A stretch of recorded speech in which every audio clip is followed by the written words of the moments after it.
Poland may ground and arrest Putin before his summit with Trump. Current line of contact with Russia should be starting point of negotiations, and how US Treasury Secretary urges Europe to lead economic pressure on Russia. The latest news next.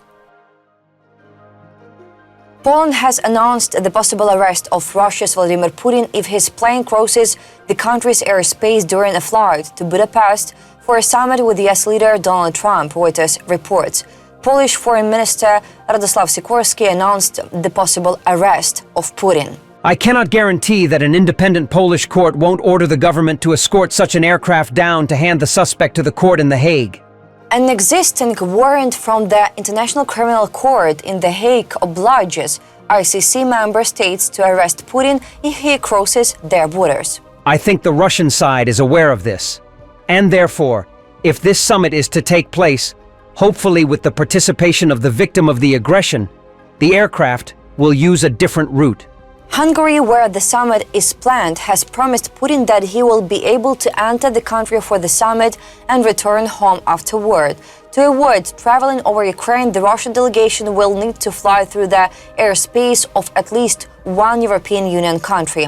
All EU countries are members of the ICC, although Hungary is in the process of withdrawing from the court. Back in 2023, the International Criminal Court in The Hague issued an arrest warrant for Russia's Vladimir Putin, although Russia subsequently stated that it did not recognize the ICC's decision. The court in The Hague accuses Putin in particular of war crimes against Ukraine and its population and obliges ICC member states to arrest the criminal at the earliest opportunity. There is no diplomatic immunity for war criminals. Not anymore, not in 2025, not in Europe. Vladimir Putin, the man responsible for the brutal invasion of Ukraine, the mass deportation of children, the bombing of civilian infrastructure, the murder of innocent people, is not a leader on a state visit. He is a wanted fugitive indicted by the International Criminal Court for war crimes.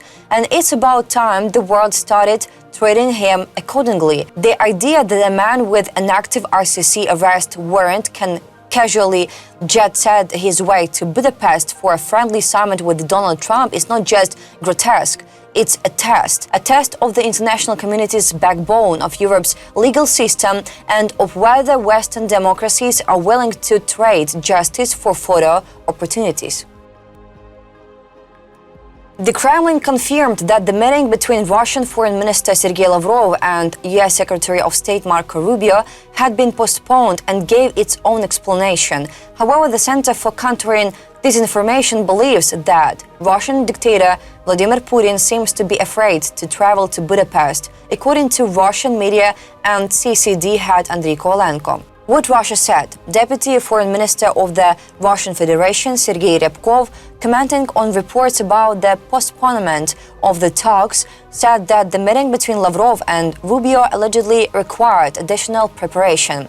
According to him, it is impossible to postpone something that has not been agreed upon. Reaction of the CCD. As noted by the head of the Center for Countering Disinformation Andriy Kovalenko, Russian dictator Vladimir Putin is likely afraid to travel to the Hungarian capital for a meeting with US President Donald Trump. It seems Putin is afraid to go to Budapest, he wrote. Earlier, CNN reported that the expected meeting between Lavrov and Rubio, scheduled for this week, has been postponed. According to the channel, the parties have different views on a possible end to the war in Ukraine. Because of this, journalists suggest US President Donald Trump's plans for a personal meeting with Vladimir Putin could also fall through. On October 16th, Trump held a phone conversation with Putin, after which he announced that he would meet with the Kremlin dictator in Budapest to discuss the possibility of ending this inglorious war between Russia and Ukraine. After that, Hungarian Prime Minister Viktor Orban confirmed the start of preparations for the Trump-Putin meeting in the Hungarian capital. The current line of contact with the Russian Federation should be the starting point for negotiations. At the same time, Ukraine must be in the strongest possible negotiating position before, during, and after any ceasefire, according to Ukrainian President Volodymyr Zelensky and European leaders. We strongly support President Trump's position that the fighting should stop immediately, and that the current line of contact should be the starting point of negotiations. We remain committed to the principle that international borders must not be changed by force. It is reported that Russia's delaying tactics have repeatedly shown that Ukraine is the only party truly serious about peace. Everyone can see that Russian dictator Vladimir Putin continues to choose violence and destruction. Therefore, we are clear that Ukraine must be in the strongest possible position before, during, and after any ceasefire. We must ramp up the pressure on Russia's economy and its defense industry until Putin is ready to make peace.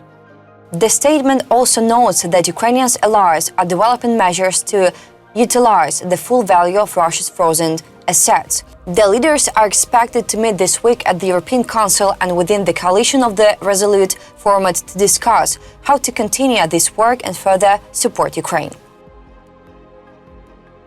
The United States supports the achievement of lasting and sustainable peace in Ukraine and expects Europe to take decisive action to increase economic pressure on Russia, US Treasury Secretary Scott Bessent says. Following talks with European Commissioner Valdis Dombrovskis, Bessent stressed the importance of increased G7 economic pressure against Russia to speed up the end of the war.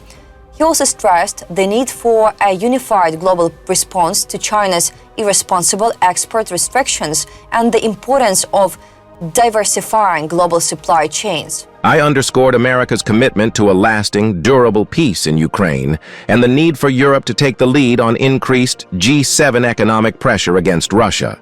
He added that the US and its allies must China's reckless imposition of export controls and work to strengthen their sustainable supply of critical goods. About US position on reparations to Ukraine at Russia's expense. Earlier, Bloomberg reported that the US did not support the use of frozen Russian assets to help Ukraine. According to the agency, US officials at the IMF meeting in Washington last week told their European partners that they would not join the initiative for now. Last week, European Commissioner for Economy Valdis Dombrovskis said that the US had expressed support for the IMF and European Union initiatives aimed at financing Ukraine with frozen Russian assets. According to the European Commission, about $5 billion is blocked in the US, while in Europe it is about 210 billion euros.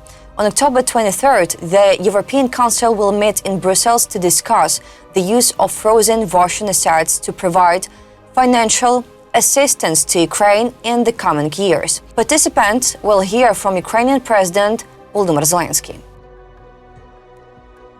That's all for today. Thanks for watching this video. Support Ukraine, like and subscribe.